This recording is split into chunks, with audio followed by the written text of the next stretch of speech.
कभी घोड़े पर सवार, तो कभी कभी वो रॉकेट की रफ्तार भी पकड़ लेती है। फायर है मैं झुकेगा नहीं। इन रूप में ये हमेशा परेशान तो करती है, लेकिन हैरान नहीं। लेकिन क्या आप जानते हैं कि महंगाई छिपकर भी आती है और हमारे पैसे खर्च कराए बगैर हमारी जेब काट ले जाती है।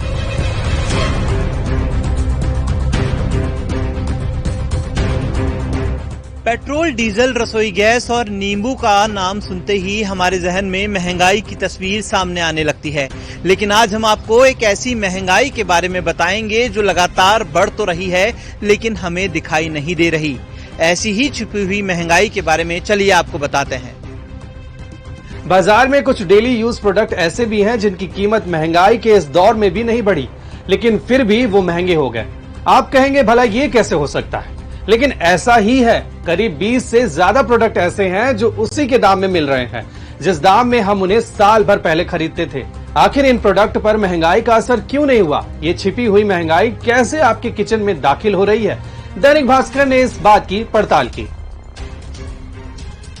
आम आदमी के इस्तेमाल में आने वाला पार्ले जी बिस्किट अब से कुछ वक्त पहले तक 5 रुपए में 100 ग्राम वजन के साथ मिलता था, लेकिन कंपनी ने लगातार इसके वजन में कटौती की, जिसके बाद 5 रुपए में अब सिर्फ 55 ग्राम बिस्किट मिल रहा है। पार्ले जी के साथ दूसरी जो बिस्किट बनाने वाली कंपनी है जैसे सनफीस्ट या फिर कोई और कंपनी, उनमें भी इसी तरह वजन की कटौती की गई है। बिस्किट बनाने के साथ ही जो मल्टीनेशनल कंपनियां हैं उन्होंने नमकीन के वजन में भी कटौती की है। ठीक ऐसे ही दूसरे कई प्रोडक्ट के साथ हो रहा है। बीकाजी नमकीन जो पहले 10 रुपए में 80 ग्राम मिलती थी, उसका वजन घटाकर 40 ग्राम हो गया। कैडबरी सेलिब्रेशन जो पहले 100 रुपए में 150 ग्राम का पैकेट मिलता था, वो अब इसी कीमत पर 100 ग्राम का मिलता है। वहीं कोलगेट का 10 रुपए वाला टूथपेस्ट 25 ग्राम से 18 ग्राम ही रह गया है। यही नहीं, डाबर के 20 रुपए वाले तेल में 25 ml की कटौती कर दी गई है। 40 रुपए वाले हैंड वॉश की मात्रा 200 ml से 175 ml हो गई है। इसके अलावा 30 रुपए वाले सैनिटरी पैड के पैकेट में अब 10 की बजाय केवल 7 पैड आते हैं। अर्थशास्त्र की भाषा में इस चालाकी को श्रिंकफ्लेशन कहते हैं। इसमें प्रोडक्ट की प्राइस बढ़ाने की बजाय क्वांटिटी कम कर दी जाती है। कंपनियों के लिए ये एक फॉर्मूला है जो इस डर से इस्तेमाल किया जाता है कि कीमत बढ़ने पर ग्राहक कहीं इन्हें खरीदना न छोड़ दें। इसलिए कंपनियां कीमत बढ़ाने की बजाय क्वांटिटी कम कर देती है। हैरानी की बात है कि कस्टमर इन बातों की शिकायत नहीं करता और वो इन चीजों को झेलने का आदी सा हो गया है।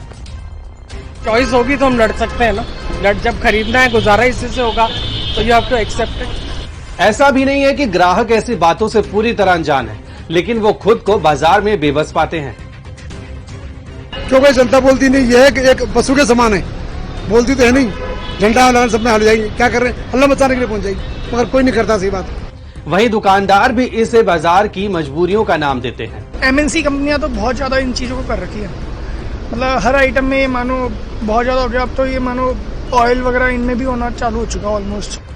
आम जनता को इस बारे में मालूम नहीं है और ये चीज़ जो है स्टार्टिंग से चली आ रही है कि या तो जो है रेट बढ़ाते हैं और रेट नहीं बढ़ाते हैं तो वजन कम करते हैं। यही पॉलिसी है, लेटेस्ट में अभी इन दोनों ज्यादा हुई है। सामान ना खरीदकर एक बार आप महंगाई से तो बच सकते हैं, लेकिन बाजार से घरों में आए थैले में छिपी उस महंगाई डायन का शायद कोई इलाज नहीं, जो चुपके से आती है और जेब साफ कर जाती है।